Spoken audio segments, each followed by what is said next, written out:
welcome to Medicine with the Metals. I'm Mark, and this is Michelle. Join us on our psychedelic and your psychedelic journeys. Hey, Michelle. Great week this week? No, it wasn't. No, it was not. That's for sure. But, you know, we have a really good guest on today, and we're going to talk a little bit about MDMA. And we are also going to talk about our past week, or we did do some MDMA at a ceremony. And, you know, we'll dive into this topic with her today. Yep, I love how Universe works, that we have just really had this very big MDMA experience. And this week here we have got Jill. Yeah, we're very excited. So why don't we jump into it? We're going to take a commercial break. And then as soon as we get back, we're going to Well, why don't we introduce Jill, you know? As soon as we get back.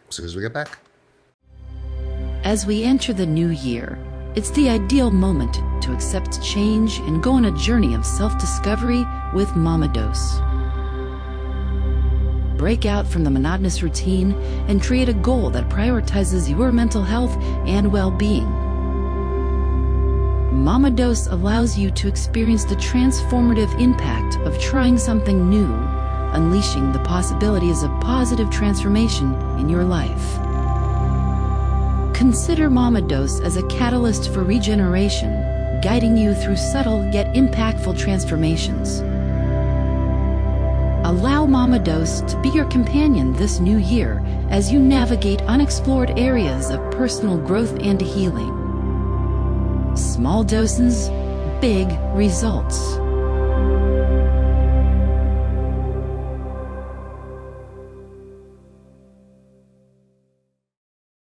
Today's guest is an author and an MDMA advocate, and we are very excited to talk with her. So welcome, Jill. Thank you so much for coming on and talking with us.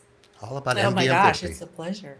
Thank you so much. Can you Super start by excited. just introducing yourself and telling us a little bit about yourself and how you got to this point? Oh my gosh, I always try to make this intro super tiny. So I'm Jill. At the age, my late 40s, I was diagnosed with PTSD due to childhood abuse, childhood trauma. Totally argued with my therapist. Absolutely not. Have you met me? I totally don't have PTSD. But read The Body Keeps a Score and realized, okay, I'm holding on to a lot of trauma. My therapist at the time was actually working on being a psychedelic-assisted psychotherapist, and she suggested that I go take a look at the research at maps.org, where I saw the clinical trials about MDMA for PTSD.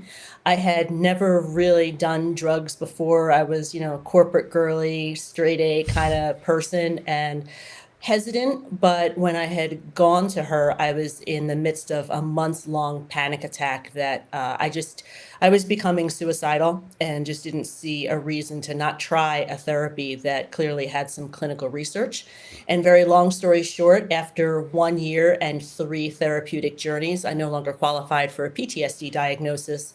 And because at the time, there was no real roadmap for FDA approval, I thought it was super important to be an advocate and a voice for this kind of treatment because, to be candid, I think it saved my life. And so that's a whole bunch of information, really short. I guarantee I've created questions. Oh, we're going to talk about a lot because you resonate with me and Michelle so much. Voice. We need a voice. In this community right now, we need a voice. We've been lied to for a long time. And people are waking up. And you are part of why people are waking up. You are an example. You've done this medicine. You're proof of it. And there's millions of us. And we need to come out. And we need to let people know the powers of these medicines. Now, I'm going to say for MDMA and ketamine, I wasn't a big fan because I'm really into the plants. I like the mushrooms, the psilocybin. I like the ayahuascas. I'm down that avenue. But here's what I see. Healing is healing, no matter how you do it. Agreed. So if it's MDMA, if it's ketamine, if it's plants, let people heal. Whatever works. Yep. Whatever works for you. So how long ago was that? How long's it been since you got started? Oh my gosh. So I'm getting old. I'm 53 now. So it's been a couple of years at this point, where I actually have used other medicines like you just mentioned. What I found very specifically in my late 40s. So I lost my partner at 46. I got diagnosed late 47, 48, and then kind of started in on this particular healing modality. For me, as a trauma victim, I'm not sure how I would have responded on a different type of medicine and without the support of my therapist and my guide. For me, the just incredible fear, and you'll see me do this a lot because I feel like my shoulders were attached to my ears for most of my life with pretty high anxiety and fear, that was a particular medicine the universe sent to me at the time that I needed it. And I'm just super, super thankful. And one of the reasons why I'm chatting with you. So it's been a bit since the healing. I wrote a book, I wrote a workbook, I started my YouTube channel. Like the universe gave me a little bit of a roadmap in terms of, or a little bit of some time to kind of get my voice out there. So I'm super thankful for that too. And here's your book right here, right? Rescuing Jill. That is, yes. Before we get into that, this is what I find really interesting. And I'd like to know, if you don't mind, where you live, because MDMA at the time, and still it's not legal yet, right? And so, right. But your therapist recommended that you do this. So where do you live, and where did you go to do this? How did you find somewhere safe and felt comfortable doing it? Oh, so just tremendously lucky. I'm in Pennsylvania. I'm on the southeastern side. I'm in a little town, Westchester, about an hour south of Philadelphia. I was born in Westchester. No. Yeah, I was. Paoli. Oh my gosh, my grandparents live in Paoli. Yeah. Okay. Well, sorry. We'll have another podcast about this later. That's a small town. That's a very small town. Blocks from the borough. Yeah, it's very small town. This is a reason. This is synchronicity. No, I just got everyone's like, how did you find this therapy? I didn't find this therapy. It found me. Mm-hmm. The therapist, so I lost my partner of over 20 years and had started going to a therapist to deal with the grief. And when I had started to have a PTSD reaction about 18 months after my partner passed away, I got this like silly little work email, and it spiraled me. I mean, it triggered every sort of childhood issue about food insecurity, housing insecurity, just fear of like my world being ripped out from under me. I didn't realize that. All I knew is I was having kind of a never ending, I'm running this race that I just can never win with this rucksack on my back. And so the therapist with whom I had already been working just happened to be training to be a psychedelic-assisted psychotherapist. So I got to work with her, and my guide was a medical doctor. So I got I know this is a phrase, I got the Cadillac of treatment, in my opinion, because I had somebody I had worked with for years who I trusted, and I had a medical doctor making sure that everything was safe. So I hope that answers the question. So I you got went very, very into lucky. somewhere to do this. You went into their office and did it there, like ketamine assisted therapy? I went into a journey space that no longer exists anymore, unfortunately. But I went to a very specific place with chairs, seating areas, a mattress, blankets, a heater. I say a heater because I'm always cold. So that was important to me. I was able to bring anything I wanted to be nice and comfortable. But yes, a very specific journey space that is the complete opposite of any hospital room that you may have ever seen. This was, I describe it in the book as like a cup of hot chocolate when you're coming in from the... Yeah, it's pretty cool. So let's dive into MDMA a little bit. Let's share with our audience and our community what a typical MDMA experience starts with, and maybe the feelings you get. Let's just start from the beginning. Yeah, what it looks like. And I know not every experience is the same. Absolutely, with any of these medicines, because I think that's something about the Western world, and we'll touch on this real quick. I think they put a one-size-fits-all to everything. Take this pill, it'll fix you. Every human being is different. Every DNA is different. We are all different entities. We can't be fixed with one pill. Yeah. So let's talk about MDMA a little bit, because I think a lot of people, this is going to be one of the first besides ketamine. These are the Trojan horses for these medicines. So let's run through a little quick dialogue here. So I think the easiest way for me to approach that question is to approach it from a trauma perspective, because that's why I was there. So I don't think there's any real, Jill Sitnick's perspective on my specific journey. I'll give you a couple of interesting things, but in general, from a trauma perspective, from someone who's nervous system is dialed up to a 10, like dialed up to a 10 out of a 10. And that's how my nervous system was for several months going through this panic attack kind of experience. I wasn't having a hyperventilation panic attack. I was having the hypervigilant fight or flight. Like I wanted to just get out and just wanted to escape kind of thing. So what the very first thing the MDMA did for me was calmed me down. The second thing it did for me was it actually allowed me to hear my inner voice for the first time, that my body was finally calm enough to hear this kind of smart, snarky woman. I remember my therapist smiling at me when I was explaining, there's this woman talking to me and she's really smart, but she's kind of snarky.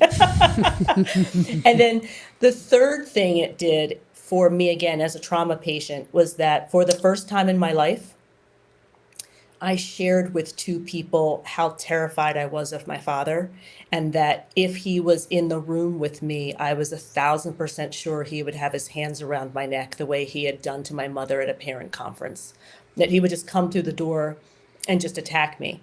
And to be able to have that conversation without crying, without shaking, without even having that conversation. So from a trauma perspective, it calms the nervous system. It's an empathogen. It creates connection. It establishes more connection to me, my doctor, and my guide, who, my therapist and I already had a strong connection, but this just increased it. It's important to note that we voice recorded my sessions. I don't sound drunk, not like having too many margaritas. I'm very, very clear. I'm a chatty person, so my journeys were very chatty. Occasionally, I kind of went in with the eye mask and just relaxed into the medicine. But, I think you can tell I'm already a chatty person, so that's the way my journeys were. Other than that, it wasn't in any way, shape, or form frightening for me. And I attribute that to months of preparation, having two people I trusted, having a really good set and setting. And that's it. I think from a trauma perspective, I think I've kind of covered how it goes. So did you feel as if you could, because you said for the first time you're able to talk to people and tell them that what happened to you and not have tears and shaking and all the stuff around it. So do you feel that you were able to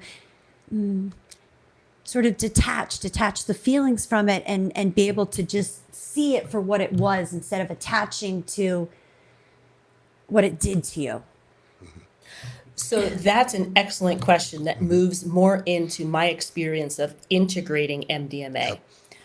I didn't have any starburst, or I didn't have any flash of insight during my journeys. I'm not saying that's not possible. That just wasn't my experience. I think for me, the importance was calming my body down, to be candid. Mm-hmm. The integration afterward, though, exactly what you just said, being able to see situations from my childhood, no longer from the age at which that situation happened, but now at an adult age. So a toddler being beaten by her 230-pound, 6'2" father. From the toddler's perspective, that's terrifying. Mm-hmm.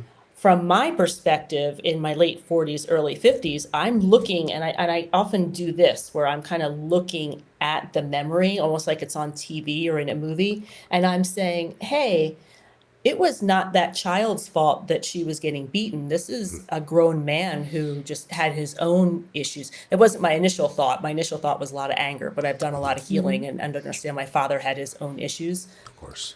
That reframe, almost memory by memory, is how the healing happens. Because then all of a sudden, I'm not afraid anymore. Because I'm like, I'm not that toddler anymore. He's not around anymore. He can't do that to me. And it was not my fault. I don't bring that on. So exactly what you just said, the reframing for me was during the integration process. Yeah. Integration for folks, days, weeks, and months after it's the most important part of these medicines. We say it all the time. Ayahuasca, iboga, any of these medicines you sit with. It's the shortest part is the after. The after is integration. It's work. It's doing what you just said. Going back to the inner child and just reliving just like you did.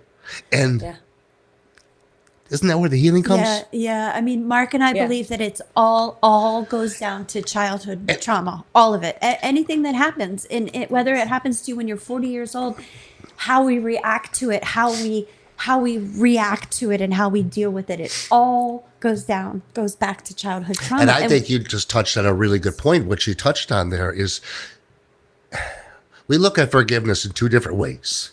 It's really hard to forgive what happened to you.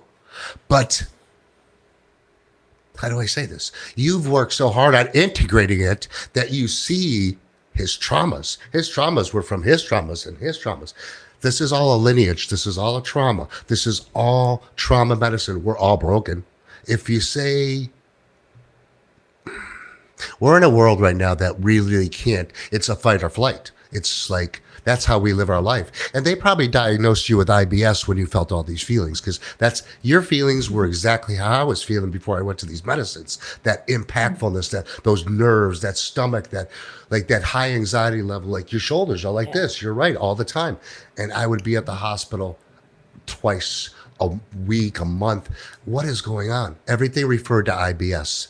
And my first ayahuasca journey, that IBS, that totally settled it down. And you nailed it with the nervous system. Our nervous system is like this. Everybody's. Ving. And we don't know how to adjust that. We don't know how to calm that down. But Iboga did that for me. And I know we're not talking about all these other medicines, but I'm talking about the whole gamut of what we talked about here is your central nervous system. We're a whack. It's whacked. I mean, these are really great topics we're talking about today and how they all lead to the main thing of integration. It's all about integrating this. It's also about the pre-integration as well. It's not just the post-integration, because preparing for these journeys is just as important as the post-integration. What was your experience with that? When I asked my doctor, I asked my therapist, I use doctor, guide, therapist interchangeably, so forgive me, I'll try to be a little bit more specific.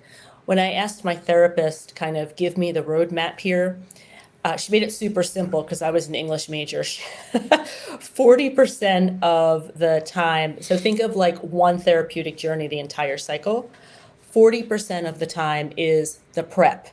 Figuring out what your intentions are, looking at kind of what's coming up, what's speaking to you, what do you want to work on? Like I 1000% knew that I needed to work on fear. I had this overwhelming sense of fear that did not match with reality. So that was one thing I wanted to work on. But the prep for me, that 40%, was getting to know what the process was going to be, working with my doctor, setting my intentions. 20% of the time is the actual day of the journey. And I'm using the word day. I know with different medicines, sometimes it's during the day, sometimes night. In my instance, it was during the day, 5 to 8 hours. Then the integration is the other 40%. So if you look at the entire process, people get super excited because, oh my gosh, we're talking about drugs. But the reality here is that 80% of the process is the prep and the work afterwards to heal. And that has nothing to do with the actual drug. So just like any medical procedure, maybe you have to lose a little weight before you go into surgery. Maybe you have to eat clean before you go into surgery. Then you have surgery. Then you have to have some sort of rest period or physical therapy. Like when you look at MDMA for PTSD as a medical procedure, suddenly it all makes sense. Yep, it does. Yeah. Because this medicine is a catalyst, but these are catalysts for you to do the work, because all these they can either be, like Michelle always says, they could be an experience or. Right. Well, I always say, the integration, when we started the plant medicine path, because of integration, because it's so important. So I always say, without integration, it's just an experience, and maybe it's a cool one, maybe it's a scary one, maybe it's a completely forgettable one. But it's just an experience, and it's the integration that brings it together. Yes. That's our belief. Yes. I think that's more than a belief. If you're looking to do inner work, that integration time is the time to do it. Yeah. For the most part. Your book, that's part of your integration, right? I mean, the things that we do afterwards. So what inspired you? I mean, I know what inspired you, but what brought you to really write it down on paper? Well, part of my integration process was journaling. So first of all, I was an English teacher way back in the day. I always knew when there was a book in me. I just didn't know what it was. And when I came out of the third journey, I was talking to my therapist and my guide, and I said, this this therapy actually makes progress. And you have to remember, my mother was suicidal her entire life, clinically depressed. I saw medication after medication, therapist after therapist in what she was doing in her life. And I had very little faith in the medical community in terms of mental health, to be candid. I didn't see anything really work for my mother. And so when I came out of that third journey, and there was a lot of work that had been done in that third journey, that kind of this whole reason why the book is named Rescuing Jill, I said, this actually works. And one of my skill sets is writing, communicating, and teaching. I'm going to write a book.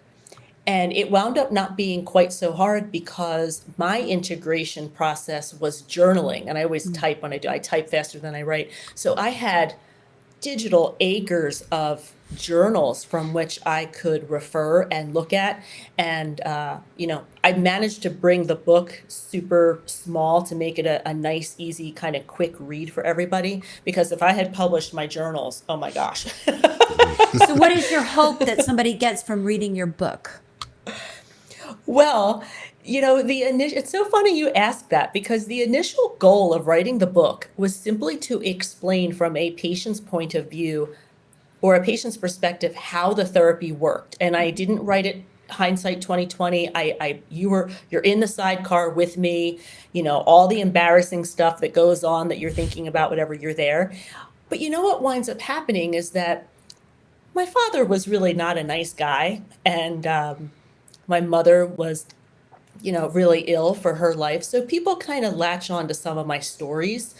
But I do know from feedback from two people who've read it recently, oh, Jill, you really got dealt kind of a rotten hand in life.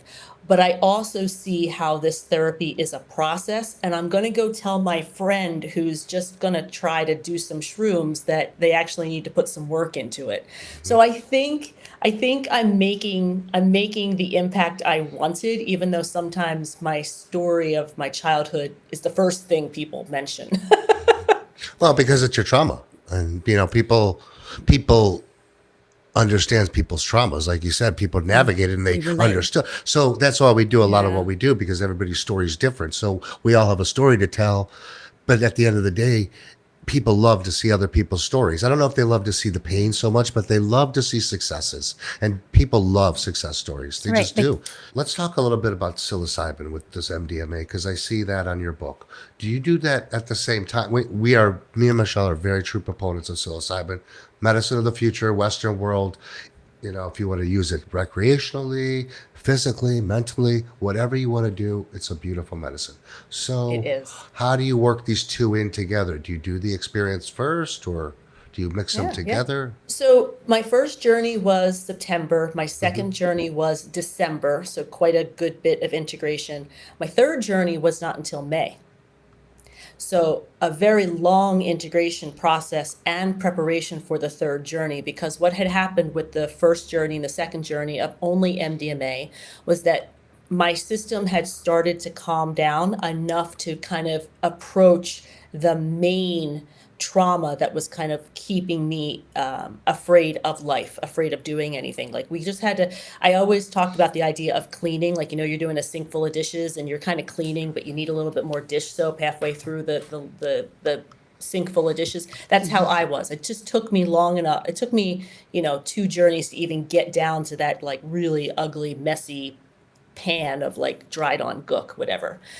So the third journey, the prep for that, halfway through, I had an awful nightmare about myself as a child in my childhood home, and did a whole lot of work with trying to visualize getting myself out of that home.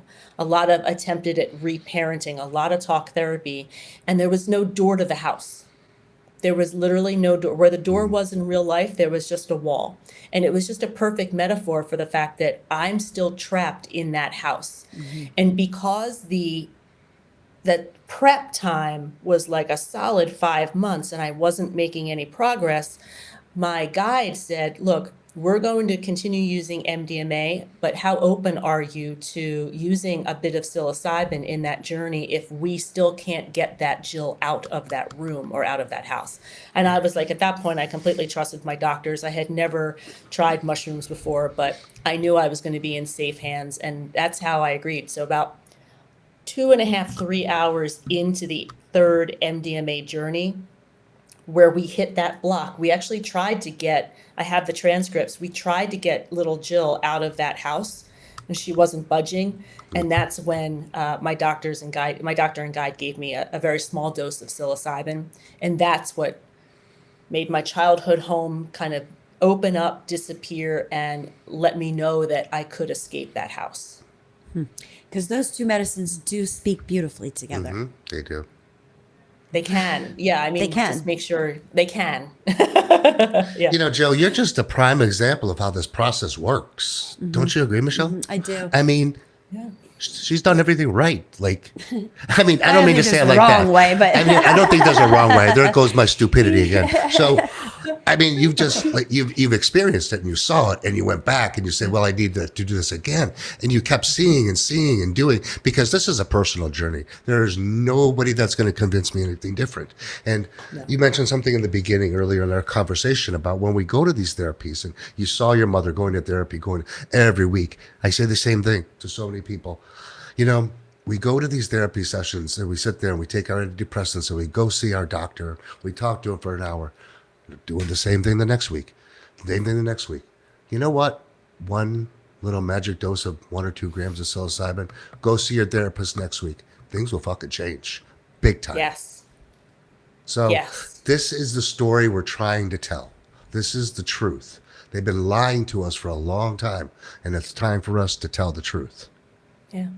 It is. And here's the other thing about you is that, you know, you represent, you know, one would not look at you and say, oh, she does mushrooms or she does MDMA, right? And none of us do. I don't think. I mean, Well, they look at my me and big they mushroom. Stereotype. Right. Stereotype. But what I'm saying is that you bring a face to it. You bring a face to this that says, this is safe.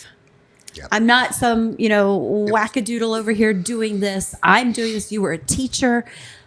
You're an author. You're not somebody who's looks like somebody who would in someone else's eyes who would do something like this, and that brings validity. Yeah. So I hear what you're saying, and it's a tough thing to tiptoe about. I mean, I was a teacher. I was into technology. I was a corporate girl for a while, and I know that I will not respond to a message if it comes from somebody that I stereotypically kind of put in a box and go, oh, that person's a little bit too woo-woo for me, or, you know, whatever. I think I wrote in the book something about when it first came up, I was like, I had all these images of too much neon tie-dye kind of stuff. I'm very aware that I'm not the classic voice or face of someone talking about psychedelic medicine and psychedelic healing. And that's okay, because I know Jill, before this, I know I'm the voice that I would have listened to. And even one of the things I say in my YouTube channel is I'm creating the content I wish had been around when I was doing this medicine, because true. I would have listened to that corporate girl. You know what I mean? So Absolutely. Well, you know, I mean, we're appreciate all in it. the same. Michelle corporate, I'm corporate. We all were in this, Yeah. and there was never like Yeah. what they've manipulated and taught us to believe in is just so bizarre that we live our whole life to go to school, to then work in this corporate world, to then do this and do that. Where is the time to evolve? Where's the time to Create. enjoy or create or do what you were brought here to do? We weren't brought here to be a controlled society. And I think, listen, I'm 50 some years old. I'm not going to give the last part, but I've been here and I've seen a lot. And, you know, I think people are really pissed and we're waking up because the information is there now. Like you said, 5 years ago, listen, I went to do ayahuasca at the jump of I just said, I read it. Right. I said, this is going to help me. I know it is. And that was it. And we just need more of Jill. We need more Jacks. We need more Marks. We need more Michelles. We need more of us to talk Jimmies. like this. Jimmys. We need more Jimmys. Jimmys. And we just. But there you're- are. That's what's happening. There You know, are. that's what's happening. It's people are waking up and people are coming to this. And I mean, this is why we started. This is why we're doing what we do, is to talk to people and break the stigma, rethink what you know. Where do you see this going? Where do you see it next year, the year? Where do you see it starting? I hear very soon it's going to be. Oh, yeah. So where do you see What's it next? The FDA has, so I'm not a medical person, so I'm Me sure either. I'm saying this in the most layman terms, Yeah. but the FDA has accepted the actual the actual application to review MDMA for PTSD. Yeah. I don't know who the magical they is, but there is an assumption that it'll be approved by August of this year. And then I haven't exactly understood the timeline for the DEA to go ahead and then reschedule MDMA to allow for practitioners. Sometimes I've heard 3 months, and then I've heard a month. So I'm not exactly sure about that. So my best guess is that we should start to see practitioners in 2025 being able to use this medicine with the therapy. MAPS.org has the actual clinical trial information. The journal Nature has the real breakdown of how the clinical trials went, if people want to read ahead to understand how everything has been measured. So I'm pretty optimistic. Australia has already approved it, and they're going through the growing stages of trying to figure out how to do this at a price point that is reasonable. Right now, their price point is outrageous.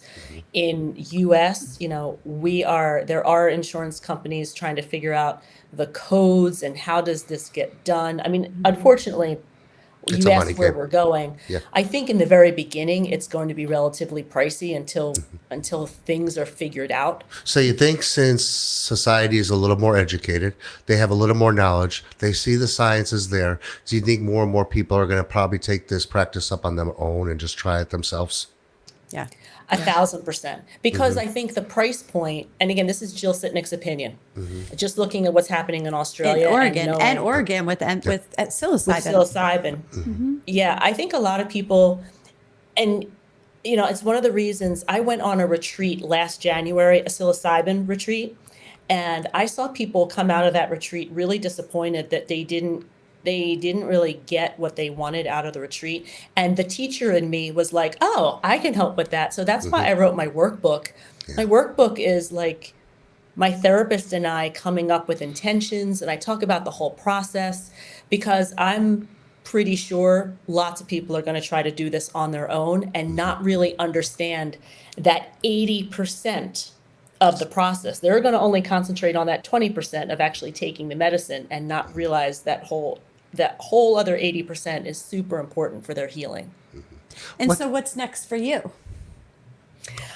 I am thoroughly enjoying creating content. I have to explain this therapy in a way that is clear and understandable.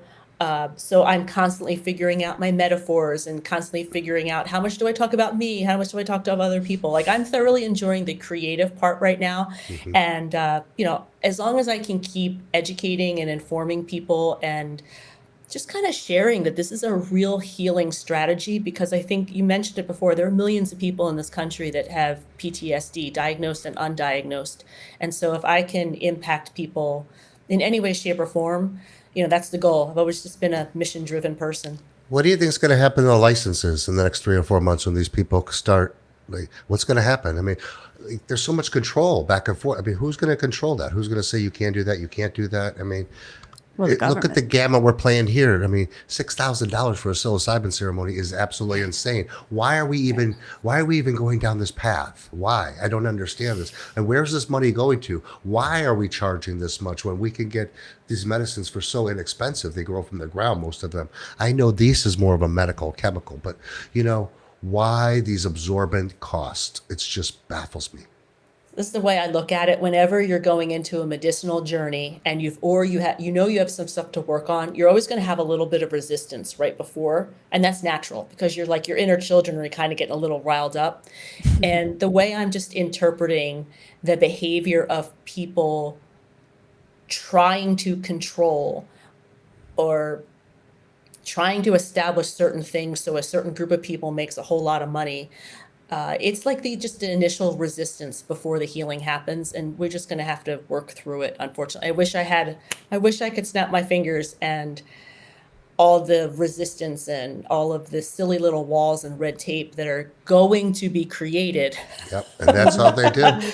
Would stop, but I think it's just part of the process, unfortunately. Yep. I have one more question about the MDMA therapy itself. So is this something that continues? Did you do it once or twice? Will you continue to do it? What could somebody expect? Fantastic question, because this therapy is not like everybody's kind of used to. You mentioned it before, taking, an antidepressant for maybe the rest of your life, or being on some sort of pill. So I had my 3 therapeutic journeys over the course of a year. About 8 to 9 months after that last journey, I had a psilocybin journey, because I was feeling like I had some kind of trapped fears. Like I was no longer suicidal. I knew there was a future, but I still had this kind of uncomfortableness. So that journey was psilocybin. And since then, I have done psychedelic tourism to continue to work on myself. The same way that bodybuilders or people at the gym like to keep working on their bodies, I keep liking to work on my mind. I'm fascinated by kind of unraveling the onion. And I will say that sometimes we have trauma points that we don't even know about. So I hadn't done an MDMA journey since my treatment, but last October, I wound up having a major, I had a very small situation hit a very big trigger point with the loss of my partner. I was actually experiencing flashbacks to his death. And I called a friend of mine. And so like what you said, are people going to do this on your own? I called a friend of mine and said, would you please sit with me? I know I don't need my therapist. I just know I've got a trauma point and I need to calm my nervous system down to be able to heal this. And so even just last October, my personal opinion is that MDMA is fabulous when you've got some trauma, when you need to calm the body down. If you don't necessarily need to calm the body down, mushrooms are a fabulous way to continue to explore your mind. I just knew in that instance where I couldn't get my nervous system under control that the type of medicine I needed was MDMA in that instance. Mm-hmm. Mm-hmm. Well, Jill, this has been a really great conversation. And why don't we do this? Why don't we tell people where we can find you at? And your book. And your book. So Rescuing Jill and the companion workbook, they're both on Amazon. Head on over to thejourneysage.com. I've got a bunch of resources. People ask me questions all the time. I'm like, I've got a bunch of resources on there. But if you're trying to understand what this therapy is in preparation for the FDA approval, head on over to The Journey Sage on YouTube, because I deep dive. And my videos are kind of short, 5 to 7 minutes. And then I've got like little shorty things. But I try to give a decent explanation as to what this therapy is from a patient's perspective, to enable people to decide if ultimately this is a route for healing for themselves. Well, thank you for all that you do and sharing your story and being so open and vulnerable. It's important for other people to see. Yep. And we'd love to get you on our Plant Medicine Path directory. We'll talk about that. Absolutely. And tell your psychedelic story, because it's important to get stories out there. And we do a series called My Psychedelic Story, so that I loved how you said, I want to be the information that I was searching for, or however you eloquently said that. That's great. That's how we feel. Yeah. That's exactly why we started what we do, so that I can remember, 5 years ago that we did at ayahuasca, and scouring the internet and scouring YouTube, trying to find videos and find information. Right. So thank you for being so open. Oh my gosh, this was lovely. Thank you for having me. This was a great conversation. We'd love to have you back. I'm very blessed to see how this progressed for you, because this is like how everybody should do it, I mean, you did it just right, and it's great. I love it. I mean, you really did. You found it, you went to other medicines, you analyzed it, and you keep doing it, because this never stops. You do the work around it. It never stops. Right. You're always evolving, you're always creating, we have to, because if we don't, we're going to follow this deplorable system. So we love MAPS. We love everything they do over there. We love the Plant Medicine Path and what they do. I think we truly believe in all these medicines. They're beautiful. We need to educate, inform, And what else? Break the stigma. Integrate. Come back and talk with us again, please. Absolutely. Anytime. This was delightful. Thank you very much. So, Michelle, what a great conversation today. That was probably one of the better podcasts we've done in a long time.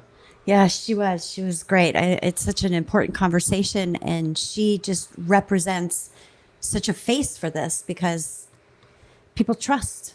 Yeah, people trust. She did a really great job explaining everything. You know, we're going to have her back on here pretty soon, man, when all these things are going to be approved. Yeah, absolutely. It's such an important conversation, and it is the next psychedelic to be FDA approved. So I highly recommend going out and getting her book and the workbook, and we'll have her back for sure. What do we got going on now? Well, we are still battling the man, right? It's been a week of that. I think that's an important conversation. We've been talking about how difficult it is to provide medicine in this space and just battle the powers that be. Battle them every day. Yeah. You know, we have to do it. Regulations, red tape, everything they do. It's really hard to create anything in today's world. You know, and that's what we're told to do, to do new things. And, you know, they've made it very difficult. So I think everybody that I know and in our communities, let's start to think outside of that box a little bit, you know, just trying to, you know, not fight against these people, but our mental health is really important. And healing our own mental health the way that we choose is our divine right. And these Nimrods have no clue. Here you go. Take this. Take the blue or the red. Which one's going to feel you? You know, we're all different. We're all humans. We're all different DNA, composure, everything. Yeah. You know? Yeah. I'm a frog. You're an elephant, right? Yeah. Exactly. I don't even know where the fuck I got from. But anyways, what do we got now? Don't we got some good psychedelic spotlight? Yeah, we've got a psychedelic story, which we love this. We love this. You can find this on YouTube. Medicine with the Metals. We beg you to subscribe. We have so many viewers, but we need you to hit the subscribe button. They're subscribing too. That's been going up a lot. And you know, we have one of our clips out there. Our intro clip has almost 50,000 views. Yep, that's right. People that's are very wanting. exciting. Yeah. People are watching, but we need you to subscribe. So let's hear a psychedelic story. This is our favorite. We love watching these. I love these stories.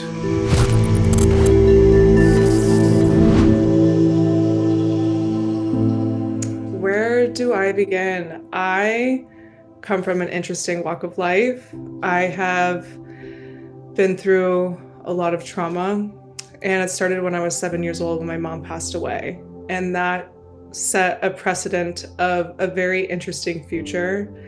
And to say that I lived a life of rebellion is a complete understatement. And so as I grew up, I started to really lean on to unhealthy behaviors like drinking, smoking cigarettes, smoking weed, and just poisoning my body. And eventually I started doing Molly, started getting addicted to cocaine, and the cocaine problem ended up being an issue for me for a while, consuming my life. The 4 a.m. night started turning into 6 a.m., 7 a.m., 8 a.m. I mean, sometimes even into the afternoon until like 2 o'clock in the afternoon. And I would often, you know, be sitting there so stuck all the time, so held back, so broken. And I just didn't know how to get out of all of that. So about a year and a half ago, I really started looking at what kind of things can help me like break free from what I'm dealing with. And so I started looking at mushrooms and the benefits of what psilocybin could really do for the mind. And so in October of 2022, I started my microdosing journey. And immediately within a week, 2 weeks, I felt myself become so hyper aware of the parts of myself inside that I wasn't happy with. And I started to feel myself slowly detaching from that. And so what did I do? Still was partying, still drinking, still doing coke. That was just something that I didn't fully give up yet. But I mean, not that long after, a couple months after, I mean, New Year's Eve going into 2023, I went on a wild, crazy bender, drinking, doing a bunch of blow, I mean, all night long. And I had to go to work. I had to go bartend off no sleep. Like I went home, showered, changed, went to work. And I just felt terrible. Like I was sick to my stomach. And the only thing that I thought of that could possibly help me in that moment was like, let me eat a little piece of chocolate. Let's see what happens. And thankfully, because of that, surge of energy, boost of energy. I felt great. I felt like I didn't, just spend the whole night poisoning myself, doing blow and drinking all night. I felt good. But what happened at the end of it, at the end of my shift, I was in the bathroom. I was so sick again. I was so physically ill, and I could still feel the effects of the psilocybin. And I had this moment with myself, looking at myself in the mirror, and just this complete hyper awareness, staring at myself in the face, saying, no more, no more. You're done. Today, you're done. This is it. And so that was January 1st of 2023. I made that decision that I'm not going to do this anymore. And I ended up quitting Coke and quitting drinking cold turkey, and didn't think that that was going to happen that fast for that ego death experience to arrive in the way that it did. But it felt exciting. It felt liberating. I was like, okay, let me continue on this. Now I can change the tone of my life. I can pursue something different. Now I can declutter my mind. I still was vaping. I still was smoking weed, but I made a decision. I'm going to get better. I'm going to make a change. And so what I did was I invested into starting my business and really diving in on that whole entire experience. And last year was such a transformative year. And I continued to use psilocybin medicinally to just continue opening up my mind. I saw the way that it was working on my mind, on my heart, on my soul. I no longer felt like I was decaying from the inside out. And so along the journey of continuing to pursue it and continuing to grow in my business and as an individual, I started to grow in my faith with God. And I felt like I could hear him actually speaking to me and telling me that there's more for me to do for myself. And so what happened? Cold turkey had this little voice, was like, no more vaping, no more smoking weed. And I just gave it up. And I gave it up completely. And ever since then, I have grown so close to God. And I think this is one of those beautiful moments where when you pursue psilocybin, whatever it is that you believe in, it just taps you into that in such an in-depth level. And it really aligned me with who I truly am and who I've always been all along. I just suppressed it down. And the way that it was able to allow me to find deeper healing by creating that hyper awareness of all the things that I was participating in that were horrible for me. And not only did it really set a positive tone in my business, it allowed me to build a stronger connection with all of my clients. Like, I don't have to worry anymore about where my next big payout's going to come from. I'm attracting the ideal clients because now I fully embody being the person that I am teaching my clients to be, right? So there's a lot that it was able to do for me, and it completely transformed my life. And I think that there are a lot of people out there that are battling addiction in terrible ways, but to overcome that, there are better options. And I think that psilocybin is one of the most beautiful things. Not only is it going to allow you to tap into yourself and the things that you need to fix, it's going to allow you to tap into how you truly feel, in that inner knowing and that inner leader that's sitting in there just waiting to be heard. It allows you to really fine tune what that means and who you are to the core. And I just think that that's such a beautiful thing. And that's how it worked through my life. And I'm excited to see how it continues to transform the lives of everybody else. Psilocybin is the great connector. Great connector. She did a lot of things there too. These stories are very vulnerable. People come out and they just, and why would they be vulnerable if it didn't work? Yeah. Yeah. Well, you That hear makes the sense? same common theme. You Yeah. hear the same common theme. This is what Brian was talking about the other night on the Monday. You hear the same common theme of people who have done psychedelics Right. and had that experience, spiritual experience. One of the things that comes from psilocybin is the resistance to alcohol. Right. Even people who drink, they find this great resistance to alcohol. Yeah. So people go to it to stop drinking, but it also happens to be one of the counter effects of people that just do psilocybin. Right. I mean, to hear stories like that and the vulnerability of people, and they come out and they tell their stories because they're vulnerable. You know, not a lot of people just like, who runs out after they take a big shit and say, I just took the best, you know? But these people are coming out after a great revelation saying, holy shit. You know, I mean, these people are actually sharing their pains and traumas and what they went through with others. And that's, you know, I just have to put stuff in a funny way sometimes because that's how the world needs to be. Yes. And, you know, these medicines are serious, but it's fun. I mean, we have to explore. She talked about creating again. She started creating, you know. That's what we were just talking about with our guests too. We're put on this earth to create, heal, not do produce. things. Not produce. We're not producers. I mean, produce in a certain We're way. producers. Yeah, we're producers. Yeah. You guys are producers. Jimmy. Yeah, but these stories are great. I love these stories. I do too. I And love the psychedelic stories. There are just so many. If you guys want to tell your psychedelic story, you know, Medicine with the Metals. Hop on there. I think if you scroll down to the bottom, it'll be right down there at the bottom Click page. on the button. Yeah, and then or we you share can these send an links. email to info@medicine-with-the-metals, and you know, Ryan and Shane will get back to you on there. And these stories are, when we were talking earlier about we're trying to be the information that was not provided to us, and I would have loved to have gone and seen these stories before my first psychedelic experience and really hear real people tell their stories. So it's important. It's a contribution, and you're being a face for these medicines. So Definitely. We're speaking the truth. yeah, Basse. I say. All right, guys. Well, I think that's another great show today. Thanks everybody. so much. Have a Don't forget beautiful to week. subscribe. Ciao, ciao.